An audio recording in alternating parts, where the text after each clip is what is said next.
Bonjour et bienvenue sur la mécanique universelle.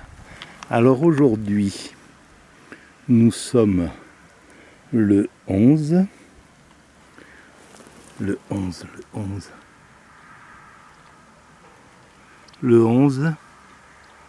août 2022. Voilà. Et je vais continuer un peu ma lecture de ce livre, La présence totale de Louis Lavelle.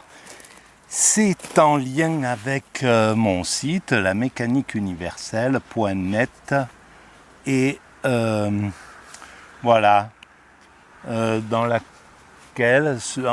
lequel j'essaie de démontrer le plus logiquement possible l'évolution de l'humanité vers son ultime perfection, qui serait la paix universelle, l'amour, l'unité. Voilà. Quelque chose dans ce genre. Voilà.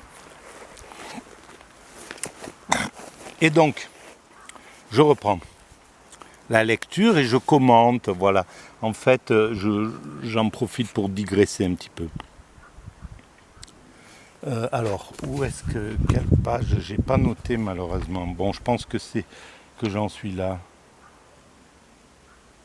Oui.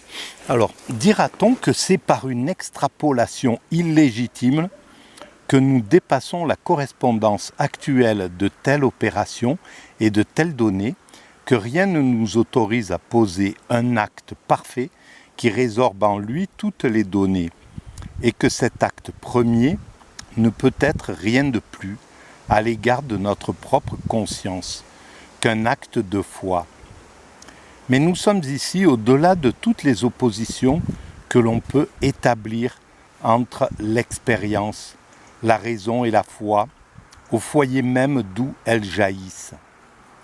C'est en lui que la conscience se constitue, en découvrant à la fois l'indivisibilité de l'acte qu'il a fait être et l'extériorité de toutes les données qui n'ont point de subsistance par soi et supposent toujours une relation avec un acte limité et empêché, en créant elle-même un trait d'union entre ces deux infinités de la source où elle s'alimente et de l'objet vers lequel elle tend, en rendant possible et en réalisant la communion de tous les êtres particuliers dans l'unité du même univers et la solidarité de tous les phénomènes dans l'unité de la même pensée, en retrouvant la présence actuelle et inévitable de la totalité de l'être en chaque instant et en chaque point. Voilà. Alors, là, j'ai compris un beignet de tout ça. J'ai rien compris.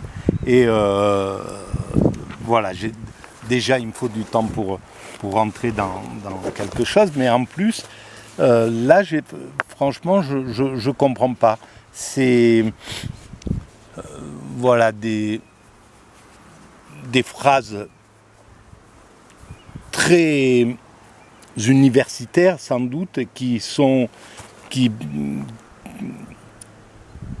pour lesquelles il faudrait avoir une bonne connaissance de la philosophie, de la philosophie. Et je suis trop intuitif pour voilà. Alors peut-être que c'est même pas très intéressant que je le lise. Peut-être je devrais vous laisser tranquillement regarder ce paysage. Voilà, prendre un peu du temps sur les événements de la vie. Et à ce moment-là, le lire. Et quand je vois une phrase qui me parle, de temps en temps il y en a, je la commente. Peut-être ça serait la solution. Bon, on va continuer comme ça pour l'instant.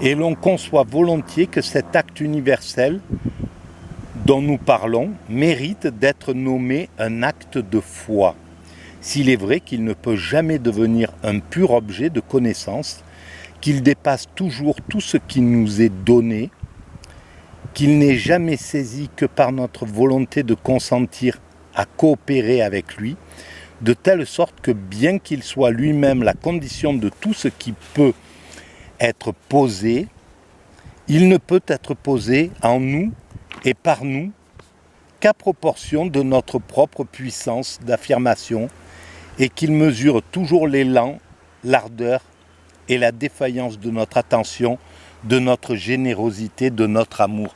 Alors c'est triste parce que je pense que si j'avais... quand j'ai lu le début de l'introduction, j'étais bien immergé dans cet ouvrage, dans l'idée que Louis Lavelle essayait de faire passer à propos de l'être, etc. J'ai complètement oublié ce qui avait été donné, et donc voilà, mais pourtant quelque chose commence à me parler. Je parle qu'il pense à l'être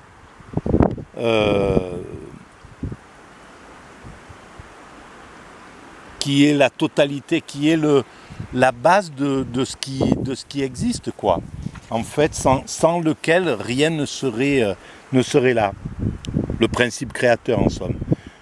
Je reprends. Nous savons toutes les réserves et toutes les suspicions que fera naître l'effort pour porter d'emblée la conscience au niveau de l'être. Voilà. Alors, il faut faire un effort, effectivement. Bon, très certainement que lorsqu'on prend l'habitude de travailler avec l'être, en somme, en philosophie, on va dire ontologique, ou en philosophie téléologique, voilà, quand on est dans une recherche comme ça, on baigne avec l'être finalement, l'être qui est le principe créateur. On est tout le temps conscient on est toujours immergé. C'est une identité qui nous est proche, en somme. Et pour le monde ordinaire, il est évident que cela demande un effort à la conscience pour aller vers cet être. Ça demande un effort spirituel, en somme. Voilà. Et alors, peut-être que les spirituels sont au contact de cet être en permanence, encore plus que le philosophe, très certainement. Mais pour l'homme qui est inclus dans la vie, qui doit agir, faire, travailler, s'occuper de sa famille, jouir de la vie, etc., etc., il n'a pas le temps de se poser de cette question. Et ça lui demande un effort d'amener sa conscience au niveau de l'être. Je continue ma lecture. Mais sans la conscience, nous ne serions rien de plus qu'un objet. C'est-à-dire que nous existerions seulement pour un autre, et comme une apparence dans sa propre conscience. Alors, est-ce qu'un objet n'existe que par rapport à un autre? Mais très certainement, en fait, parce que là je regarde, il y a un caillou, voilà, à mes pieds là. Ce caillou n'existe que pour le champ dans lequel, dont il constitue une petite partie. Ces herbes, chaque herbe existe pour ce champ auquel il appartient.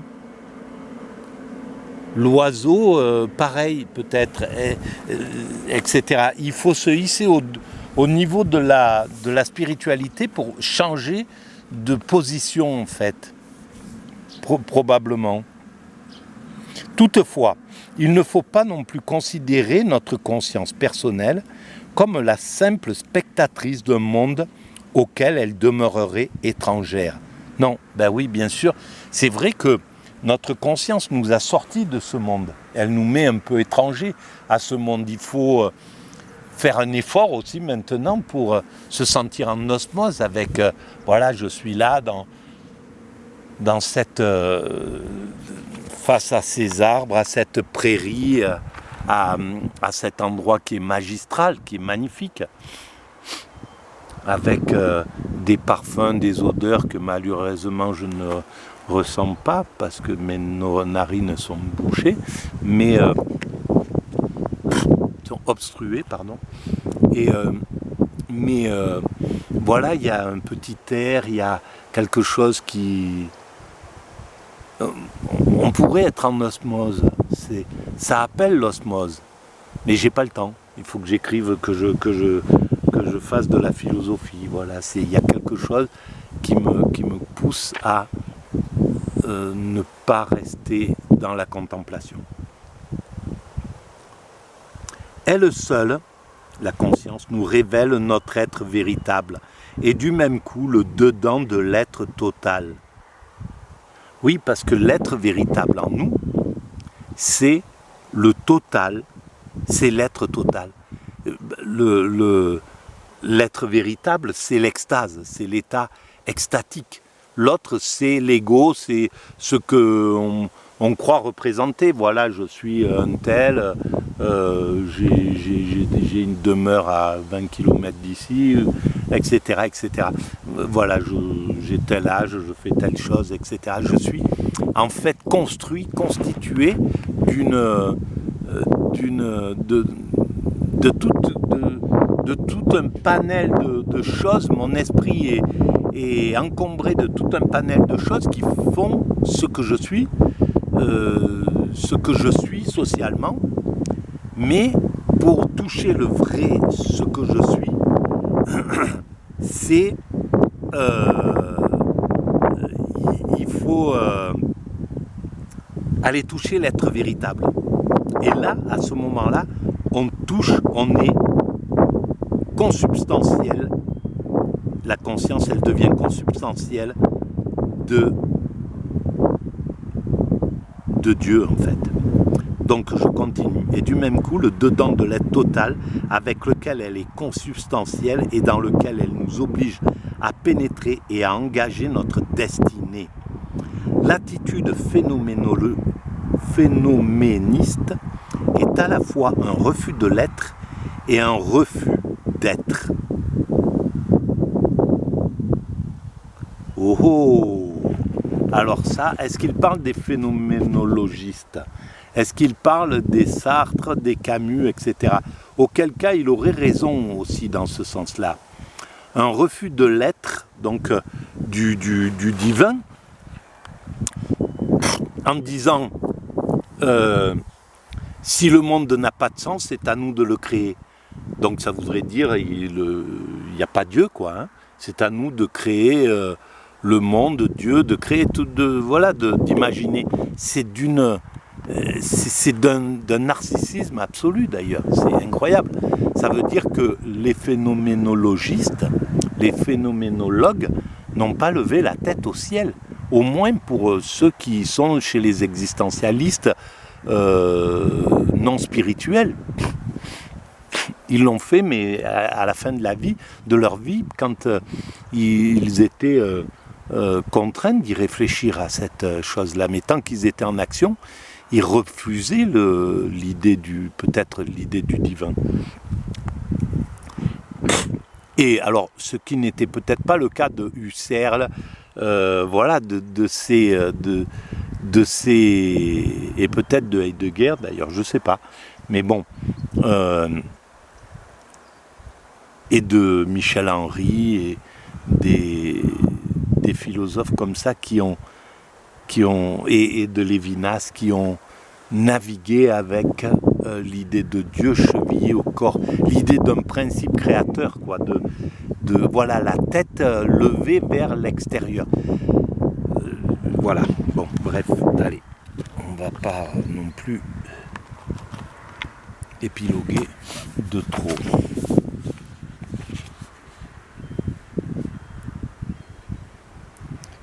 Mais grâce à la conscience, chacun de nous s'identifiant nécessairement avec l'acte intérieur qu'il accomplit, découvre en l'accomplissant le plus profond et le plus beau de tous les mystères qui est d'être créé, créateur.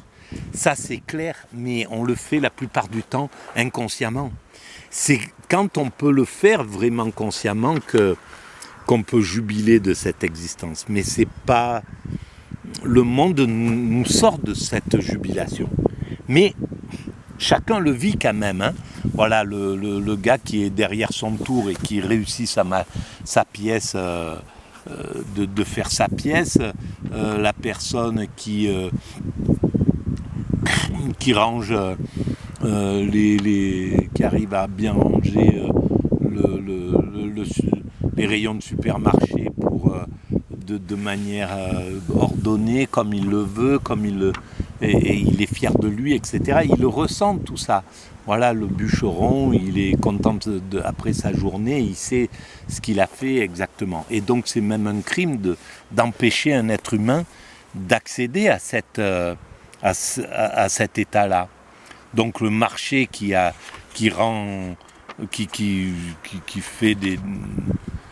enlève le sens aux travailleurs, le sens de leur travail aux travailleurs, eh ben c'est un criminel quand il fait ça. Nous nous sentons exposés par là à l'accusation de panthéisme, précisément parce que nous ne voulons jamais rompre entre la partie et le tout, et que la partie elle-même, au moment où elle croit fonder son indépendance, ne peut y réussir, selon nous, que par une union plus étroite avec le tout, dans lequel elle puise à la fois l'existence qui la supporte et la lumière qui l'éclaire. Alors ce qui est curieux, c'est que le panthéisme, pour moi, on ne devrait pas accuser de panthéiste quelqu'un qui justement s'intéresse à ce tout, qui se met en osmose avec le tout, parce que le panthéisme, c'est... est-ce que c'est pas Dieu dans la nature ? Mais un Dieu dans la nature, simplement, il suffit de ne pas en rester là, comme l'a fait d'ailleurs Spinoza. Pour Spinoza, sans doute, il me semble que Dieu est dans la nature, mais qu'il n'est pas que ça. C'est tout, c'est juste... il est également dans la nature, comme il est également dans nos neurones, comme il est également dans nos... dans chaque... dans tout ce qui nous constitue, ce qui constitue ce fil de fer, et moi, et l'arbre, la paille, etc., etc. Mais l'on cherchera où est aujourd'hui le danger le plus grave pour le salut de la personne, si c'est de la livrer à la séparation et à tous les délices de l'amour de soi, oh là là, c'est bien ça, et du jugement propre, ou de chercher à l'assujettir dans une réalité infinie dont elle ne se sépare point, sans retomber au néant que l'on appelle qu'il appelle à la vie, à condition qu'elle écoute sa voix et qu'elle y réponde avec docilité, et dont l'inépuisable abondance suscite, comble et surpasse toujours en elle la puissance même de désirer. Voilà, alors ça serait dans ces deux formes de danger finalement. Celui qui serait de plonger trop profondément dans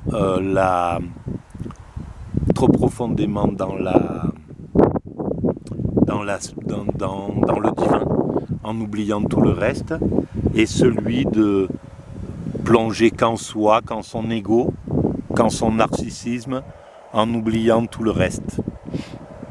Et bien déjà à l'époque, donc dans les années 60, il se posait cette question-là à juste titre d'ailleurs. Bien vu, monsieur Lavelle. Or, alors où est-ce que c'est ? Voilà. On se rassurera sur ce point en voyant Lachelier lui-même consoler Boutroux qui avait encouru dans sa thèse le même reproche.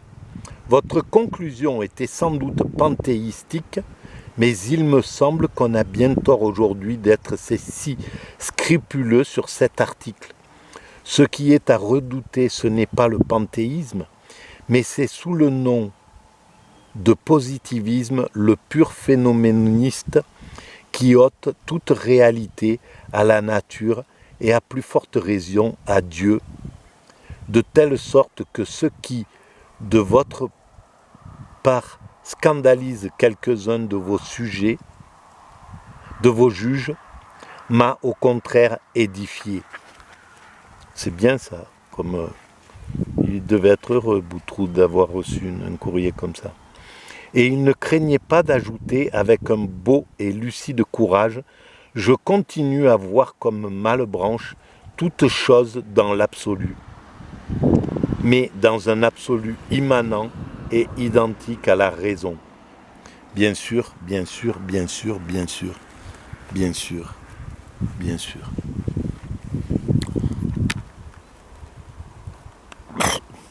C'est vrai. Pourtant, il nous semble que nous devrions être à l'abri de tout soupçon de panthéisme et même que notre doctrine... Oh lolo, c'est bien long, ça va loin ça. Hein. Bon.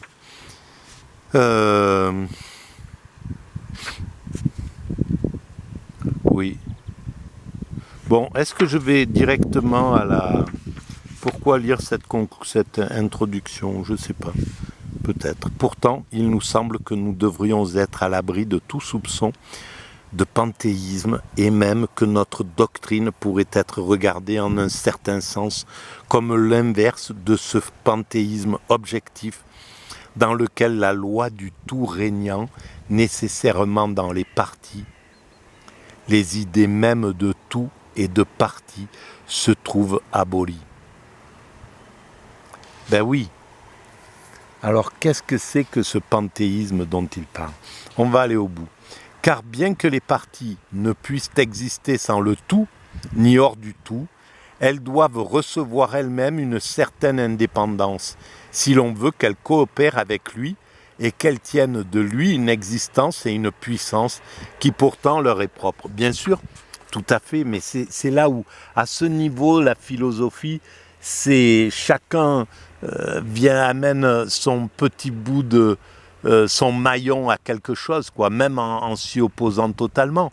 C'est le cas de Nietzsche avec Hegel, ou voilà, c'est très très important, quoi. On peut pas, il n'y a pas d'erreur dans les mouvements philosophiques.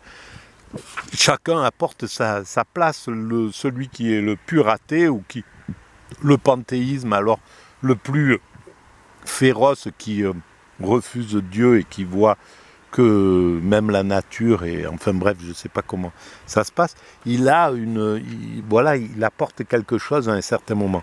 Et là, c'était vraiment super ce qu'il vient de dire. Car bien que les parties ne puissent exister sans le tout ni hors du tout, elles doivent recevoir elles-mêmes une certaine indépendance, voilà, si on veut qu'elles coopèrent. Or, comment n'en serait-il pas ainsi lorsque l'être total est défini comme un acte sans limitation? Si Dieu est total et bien sûr, si tout est Dieu, il faut qu'il y ait différentes formes d'existence, formes d'être. Il y a être, le divin, être, le principe divin, je suis celui qui est, d'accord ? Et puis il y a toutes ces représentations, en somme, tout simplement, c'est-à-dire chaque forme, et de nous, voilà, chaque forme de constitution qui nous constitue, par exemple, à l'échelle humaine, sont Dieu sous une certaine forme, c'est tout. Nos atomes, ce qui est plus bas que l'atome, le quark, ou je ne sais pas, le plus bas possible, c'est Dieu. La réunion de tous ces trucs en un atome, nos atomes, c'est Dieu. La réunion de tout ça en des cellules, c'est Dieu. La réunion des cellules en organes, c'est Dieu. La réunion des organes en corps, c'est Dieu. La réunion de notre pensée, de notre esprit, de ce qu'on pense, ce qu'on dit, c'est Dieu. Ce qui est narcissique en nous, ou l'ego, on va dire, voilà, ce qui est notre ego, c'est Dieu. Et ce qui est Dieu, Dieu incarné quand on est en état d'extase, et uniquement en état d'extase, c'est Dieu incarné, c'est tout, voilà. Total est défini comme un acte. Or, comment n'en serait-il pas ainsi lorsque l'être total est défini comme un acte sans limitation, ou, en d'autres termes, comme une liberté pure. Toute création est pour lui une communication de son être même, c'est-à-dire qu'il ne peut créer que des libertés. Toute création est pour lui une communication de son être même. Bien sûr, voilà, c'est ça. C'est-à-dire que ce qu'il crée, ce qui se modifie en moi, c'est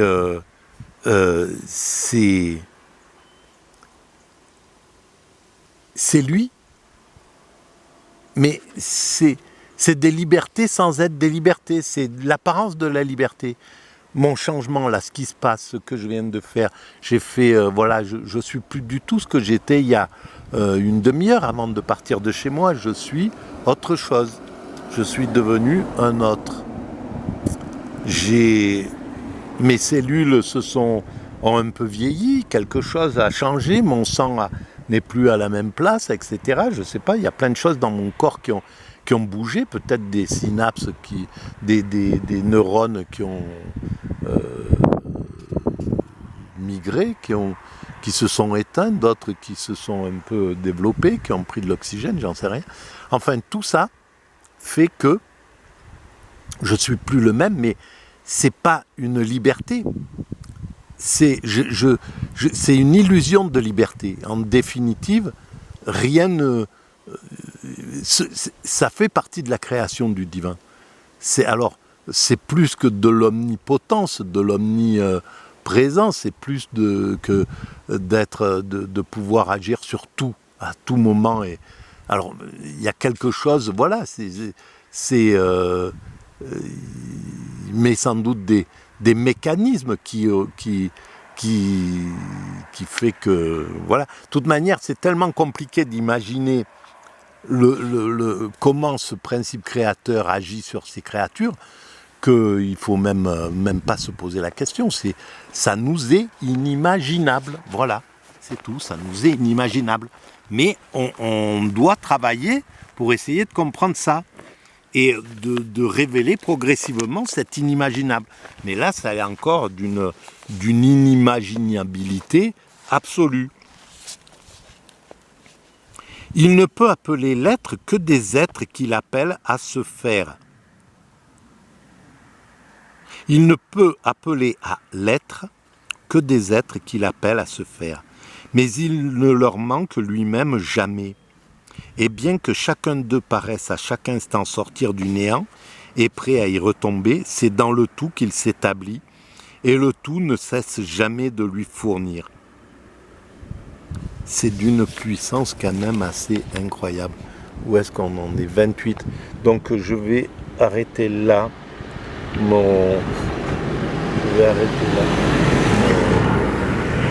ma vidéo. Voilà. Pour l'instant, je vais en refaire une tout de suite derrière d'ailleurs. Hop. Merci de votre écoute.